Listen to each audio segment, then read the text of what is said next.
ওকে, welcome back. So আমরা আজকে যেটা শিখবো সেটা হচ্ছে স্লাইডার।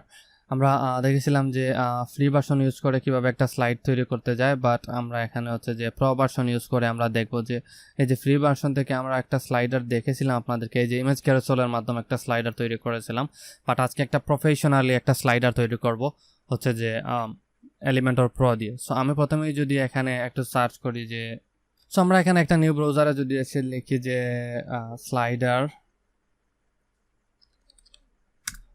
এবং এখানে স্লাইডার লিখে যদি আমি একটু সার্চ করি তাহলে রেসপন্সিভ টাচ স্লাইডার গ্যালারি, এখানে আমি এখান থেকে ইমেজে চলে যাই, অথবা আমি ভিডিওজে গিয়ে দেখি যে আসলে কিছু পাই কিনা আপনাদের বোঝানোর জন্য।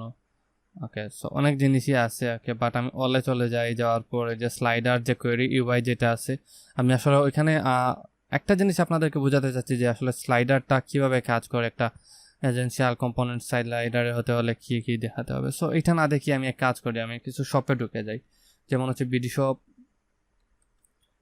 ঢুকলাম একটাতে, তারপর হচ্ছে এখানে আরেকটাতে ঢুকি যে digitalfruits.com-এ ঢুকে যাই আমি বিডি শপে, এখান থেকে bdshop.com-এ ঢুকে গেলাম।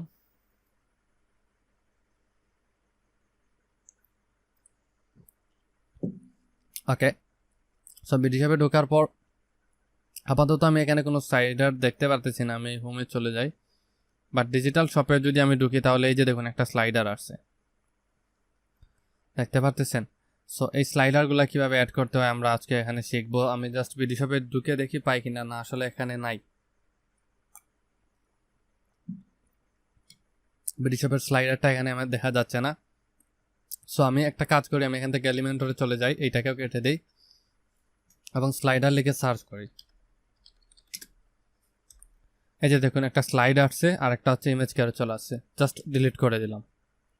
প্রো ভার্সনে চলে যাই, যাওয়ার পরে যে স্লাইড যেটা আছে এইটা এখান থেকে চাইলে টেনে নিয়ে আসতে পারি আমরা, এবং আরও একটু দেখতে পারি যেখানে আর কোনো স্লাইডার আছে কিনা, আসলে আর কোনো স্লাইডার নাই। সো এই স্লাইডসটাকে আমরা এখানে নিয়ে আসি এবং এটা দিয়ে মিনিমাম একটা মোটামুটি একটা প্রফেশনাল লেভেলের একটা স্লাইডার তৈরি করে আমরা শিখবো আজ প্র্যাকটিক্যালে। স্লাইডারটা এখানে ড্রাগ অ্যান্ড ড্রপ করে নিয়ে আসলাম। আসার পর এখানে আমরা দেখতে পারতেছি তিনটা অপশন, আমরা জানি এরকম এই ডুপ্লিকেটে করে আরও স্লাইডার অ্যাড করতে পারি। তবে এখানে প্রথমে একটা জিনিস করতে হবে, এইটাতে ক্লিক করে আমাদের স্লাইডারের উইডথটা দেখতে হবে। সো স্লাইডারটা ডানে বামে এতটুকু পর্যন্ত আসতে চাইলে আমরা এটাকে ফুল করে দিতে পারি, বাট এতটুকুই এনাফ যদি আমি আপনাদেরকে ভালোভাবে বুঝাতে চাই। ওকে, সো এখানে চলে আসলো। এবার স্লাইডারের ক্ষেত্রে আমাদের একটা জিনিস প্রয়োজন হবে, কিছু ইমেজের প্রয়োজন হবে। সো ইমেজ এনার জন্য আমি এখানে আমার ডেস্কটপে চলে আসলাম এবং এখানে আমি একটা ফোল্ডার করে নেই, নিউ ফোল্ডার, এবং লিখে দিই এখানে স্লাইডার ইমেজ।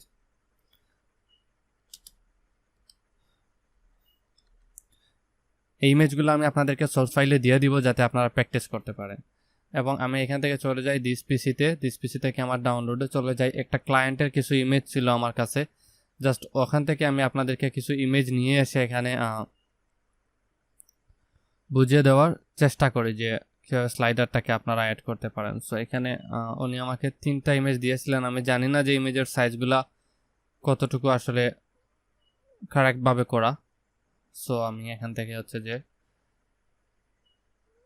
যে ফাইলটা ডেস্কটপে ক্রিয়েট করেছিলাম স্লাইডার ইমেজ, ওইটাতে চলে যাব এবং এখানে পেস্ট করে দিব। এবার পেস্ট করলে দেখুন এই ইমেজের সাইজগুলো কিন্তু অনেক। সো আমাকে এগুলা কম্প্রেস করতে হবে। কম্প্রেস করার জন্য আমি একটা জিনিস করতে পারি, আমি এখন হচ্ছে যে ফটোস দিয়ে ওপেন করি। প্রথমে ওপেন করার পর আমি সাইজগুলো দেখবো যে পারফেক্ট আছে কিনা। আসলে এই ইমেজগুলো যদি আমি স্লাইডারে দিই তাহলে আমার স্লাইডারে সব কিছুই চলে যাবে, যেমন স্লাইডারে কোনো কিছুই আর ভালো থাকবে না। সো আমি এগুলাকে এখান থেকে কেটে দিচ্ছি, কেটে দিয়ে আমি এখান থেকে চলে যাব হচ্ছে যে unsplash.com-এ চলে যাই, জাস্ট কিছু ফ্রি ইমেজ নিয়ে আসি। আনপ্লাস,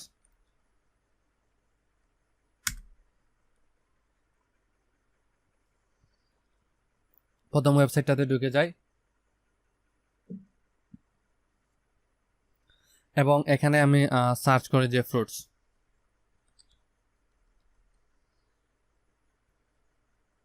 লিখে সার্চ করি।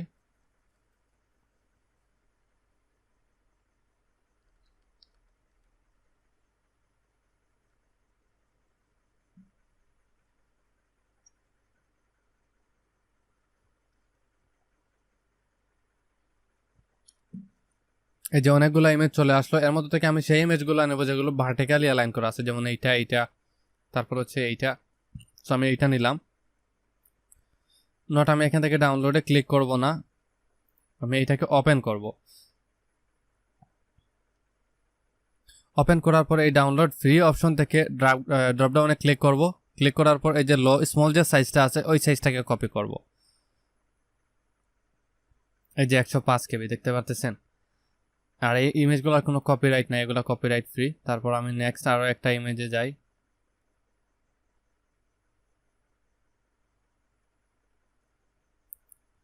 ফ্রি থেকে এখান থেকে স্মলে ক্লিক করি।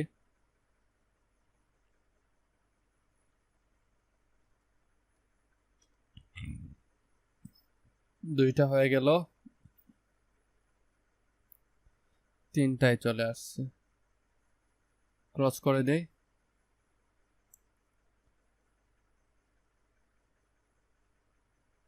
এবং এখান থেকে আরও একটা ইমেজ নিয়ে নেই। কোনটা নেব? যে এই ইমেজটাকে নিয়ে নেই। অথবা এখান থেকে এই পাপায়াটাকে নিতে পারতাম, কিন্তু এটা হচ্ছে যে ভার্টিক্যালি অ্যালাইন না, আমরা এইটাকে নিয়ে নেই।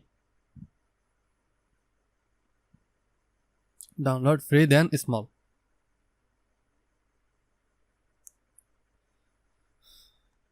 এই যে ডাউনলোড হয়ে গেছে। এবার আমি এগুলোকে এখান থেকে ক্রস করে দিই। ক্রস করে দেওয়ার পর এইটাকে এখান থেকে কেটে দিই। কেটে দিয়ে আমরা এই স্লাইডারের পেজে চলে আসলাম। আসার পর এখানে স্লাইডার 1-এ চলে যাই। যাওয়ার পর এখান থেকে এই যে আমরা কন্টেন্টে চলে যাই। কন্টেন্টে না গিয়ে ব্যাকগ্রাউন্ডে প্রথমে থাকি এবং কালারটাকে এখান থেকে আমরা নান করে দিই। কালারটাকে নান করে দিলাম এবং প্রথমে এই জায়গায় থাকি এবং এইগুলাকে কাট করে দিই। কারণ কি আমরা একটাতে ডিজাইন করবো এবং বাকি ওই ডিজাইনগুলো অন্যটাতে পেস্ট করে দিব। সো আমি এখানে প্রথমে আসার পর চুজ ইমেজে ক্লিক করলাম। আপলোড ইমেজে চলে যাই, সিলেক্ট ফাইল, দেন হচ্ছে ডাউনলোডসে চলে যেতে হবে। এই ডাউনলোড না, এই ডাউনলোডসে আসতে হবে এবং এই যে ইমেজগুলো ডাউনলোড করলাম এই তিনটাকে এখান থেকে সিলেক্ট করে দেবো, তারপর ওপেন। সো প্রথমে আমরা একটাকে সিলেক্ট করে নিলাম এবং এখানে অল্টার টেক্সট টাইটেলটা দিয়ে দিলাম যে ভেজিটেবল।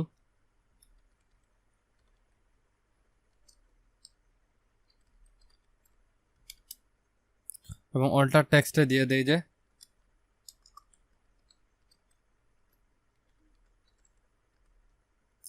ইমন্স একাডেমি। ওকে, তারপর ইনসার্ট মিডিয়াতে ক্লিক করলাম। এই যে একটা ইমেজ চলে আসলো। এবার এখানে আমরা কিছু সেটিং দেখতে পারবো। ইমেজের সাইজ কভার দেওয়া আছে। কন্টেইনে যদি দেই তাহলে কন্টেইন ছোট হয়ে যাবে, অটোতে দিলে অটো হয়ে যাবে। সো আমি এখান থেকে কভার দিয়ে দিব, তাহলে 4-5টা নিয়ে নিবে। ক্যান বার্ন ইফেক্টস, এটা দিলে কি হবে? এই যে দেখুন ইমেজটা অটোমেটিক্যালি অটোমেটিক্যালি এটা ফুলতে থাকবে। তারপর চাইলে আমরা ইন থেকে যদি আউট করে দিই তাহলে ওইটা অটোমেটিক্যালি ভিতরের দিকে চলে যেতে থাকবে। আমি আউট সেট করে দিই, তাহলে ওইটা বাইরে থেকে ভিতরের দিকে চলে যেতে পারবে। সো এবার এই জিনিসটা হচ্ছে যে এখানে ইমেজের রেজুলেশনটা আপনারা খারাপ দেখতেছেন, তার একটা কারণ আছে। কারণটা হচ্ছে আমরা স্মল সাইজে ডাউনলোড করে দিচ্ছি, তারপর সাইজটা কন্টেন্ট মেনটেন করি নাই, এই জন্যই। তারপর হচ্ছে যে আমরা এখন একটা জিনিস খেয়াল করে দেখুন, এইটাকে আপাতত ক্যানভাস সিভেটটাকে অফ করে দিই। অফ করে দিলাম। অফ হচ্ছে না কেন আমি জানি না, অফ হয়ে গেছে। এবার এই যে টেক্সট যেটা আছে এই টেক্সটটা কিন্তু আসলে বোঝা যাচ্ছে না। সো আপনি যদি চান যে এইটার উপর একটা কালার পলেপ নিয়ে আসবেন, যে চাইলে আপনি প্রথমে এই স্লাইডারটাকে ফটোশপে ডিজাইন করে নিয়ে আসতে পারেন। আর চান যদি যে এইটাকে একটা কালার দিয়ে দিই তাহলে লেখাগুলো একটু বেশি উঠো, ওইটাও পারবেন। এই যে ব্যাকগ্রাউন্ড ওভারলেটাকে যদি অ্যাড করে দেন, একটু ব্ল্যাক অ্যাড করে দিলাম, এবার লেখাগুলো অনেক স্পষ্ট বাসতেছে। তারপর ব্ল্যান্ড মোড নর্মাল থেকে যদি আমরা স্ক্রিন করে দিই তাহলে আগের মতোই চলে আসছে। যদি স্ক্রিন থেকে মাল্টিপ্লাই করে দেই তাহলে আরও একটু ডার্ক হয়ে যাচ্ছে। সো এটাই থাকুক। এরপরে হচ্ছে হাইট এখানে 40 পিক্সেল দেওয়া আছে। এই যে স্লাইডারটার হাইট চাইলে আমরা আরও বাড়াতে পারি এটাকে, তবে স্ট্যান্ডার্ড হাইটটা হচ্ছে 600 পিক্সেল। যদি তাও না হয় তাহলে আপনারা এখানে একটা নিউ উইন্ডোতে সার্চ করতে পারেন, what is the standard size for a slider in website।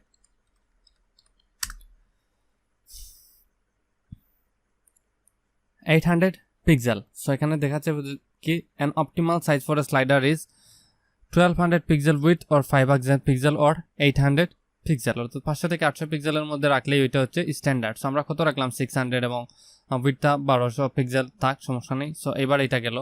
এবার আমি যদি এখান থেকে ব্যাকগ্রাউন্ড থেকে কন্টেন্টে যাই, যাওয়ার পরে যে স্লাইড হেডিং 1 এখানে যদি আমি ক্লিক করে যে দেই যে this is our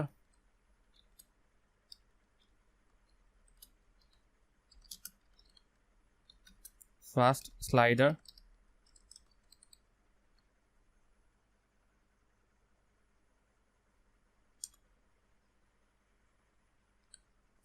this is our first slider, then there is a way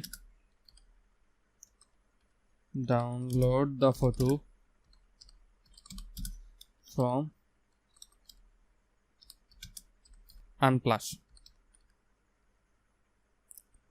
এটা দিলাম। তারপর এই যে ক্লিক হেয়ারে আমরা আরো কিছু জিনিস লিখতে পারি, যে ক্লিক হেয়ারে যে বাটনে একটা আমরা লিখতে পারি যে ভিজিট অরিজিনাল লিঙ্ক,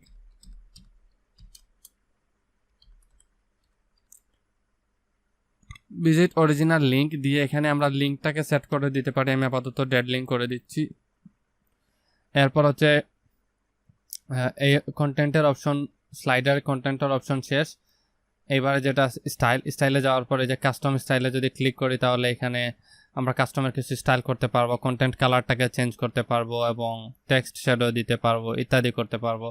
সো এটাতে আমি এখন যাচ্ছি না, আমরা এখান থেকে কাজ করে এটাকে 3টা ডিভাইডেড করে নেই, তাহলে ওইটা অনেক সুবিধা হবে। এবং সেকেন্ডটাতে ক্লিক করার পর চুজ ইমেজে যাই, যাওয়ার পর সেকেন্ড ইমেজটাকে সেট করে দেই। তারপর থার্ড ইমেজে যাই, যাওয়ার পর চুজ ইমেজে ক্লিক করি, এই ইমেজটাকে সেট করে দেই ইনসার্ট মিডিয়া। ওকে, সো 3টা ইমেজই আমাদের সেট করা শেষ। এবার হচ্ছে স্লাইডার অপশনে যাই, নেভিগেশন, অ্যারোজ অ্যান্ড ডটস, এখানে ডটস থাকবে এবং এই পাশে অ্যারোজ থাকবে, ঠিক আছে থাক। অথবা আমরা চাইলে শুধু অ্যারোজ বা ডটস দিয়ে দিতে পারি, আমি শুধু অ্যারোজটা দিয়ে দিই। এই যে অ্যারোজটা থাকবে শুধু এখানে, অথবা অ্যারোজ অ্যান্ড ডটস দিলে কি হবে, অ্যারোজ তো থাকবেই এবং এর সাথে সাথে এখানে একটা ডট অপশন চলে আসবে, এই যে ডট। সো এইটা থাক। অটোপ্লে, অবশ্যই অটোপ্লে হবে। পজ অন হবার, এই হবার মাউসটা নিলে এটা পজ হয়ে যাবে, হবার হবে না, এইটা আসলে অফ করে দিব। তারপর হচ্ছে অটোপ্লে স্পিড, এখানে দেখা যাচ্ছে 5 সেকেন্ড পর পর অটোপ্লে হবে। সো আমি এখান থেকে করে দিই এটাকে 2000। এবং ইনফিনিটি লুপ, এটা থাকবে ট্রানজিশন স্লাইড, ফেড থাকলে হচ্ছে একটা ফুটে ফুটে আর একটা বের হবে, এটা আসলে অকওয়ার্ড। যদি আমি এখানে দিয়ে দিই, এই যে দেখুন একটু পর চেঞ্জ হবে ওইটা। আমি যদি আরেকটাতে ক্লিক করি এখানে, এই যে দেখুন এরকম একটা করে চেঞ্জ হচ্ছে, এটা আসলে রিয়েলি অকওয়ার্ড। সো স্লাইডটাই বেটার স্লাইডারের জন্য, যেহেতু আমরা স্লাইডার অ্যাড করতেছি। Content animation, up down right left zoom, আমরা এখান থেকে কি করব, আমরা নান করে দিব। নান করে দিলে কি হবে, এটা অটোমেটিক্যালি চলে আসবে, এই যে স্লাইডারের সাথে অটোমেটিক্যালি চলে আসবে, এতে বোঝা যাবে না যে এটা আলাদা কোনো টেক্সট। স্টাইলে চলে যাই, প্রথমেই দেওয়া আছে এখানে কন্টেন্ট ওয়েট, এখানে আমরা 100% করে দিব। ওকে, 100% করে দিলাম। প্যাডিং, আমরা প্যাডিং দিব না। হরিজন্টাল যদি লেফটে দিই তাহলে এটা লেফটে আসবে, মিডিলে দিলে মিডিলে আসবে। ভার্টিক্যালি সেম, তার এলার টেক্সট লাইনও সেম। টাইটেল, ডেসক্রিপশনে কালার ইত্যাদি চেঞ্জ করতে পারবো, বাটনের ডিজাইন চেঞ্জ করতে পারবো। নেভিগেশনে ক্লিক করলাম, ইনসাইড আছে, আমরা চাইলে আউটসাইড করে দিতে পারবো। এরোজের সাইজগুলো চাইলে একটু বড় করতে পারবো। এরোজ কালারটা এখান থেকে আমরা মিলিয়ে দিয়ে দিই, এই কালারটা করে দিলাম। তারপর হচ্ছে ডটস, ইনসাইড ডটসের কালারটাও আমরা এখান থেকে করে দিব হচ্ছে হোয়াইট।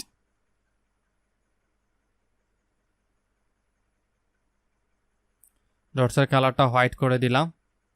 এবার আর কিছুই নাই এখানে। আমি যদি এখানে এই যে এটাকে একটু ভিউ করি, এইটাই হচ্ছে মোটামুটি একটা প্রফেশনাল মানের স্লাইডার। এই যে দেখুন আপনারা, স্লাইডারটা অনেক বড় হয়ে গেছে। সো আমি 500 পিক্সেল এটার উইডথ সেট করে দিতে পারতাম। সো হচ্ছে এইভাবেই একটা আসলে আমাদের এলিমেন্টর প্রো দিয়ে এরকম একটা স্লাইডার তৈরি করতে পারে। যদি আমাদের কাছে কোনো কোয়ালিটি ইমেজ নাই, আসলে একটা ডিজাইন করে নিতে হবে। যদি নিতাম তাহলে আমরা স্লাইড অপশন দিয়ে আরও বেটার কয়েক গুণ বেটার আমরা স্লাইডার তৈরি করে নিতে পারতাম। So that's all about it. Thank you.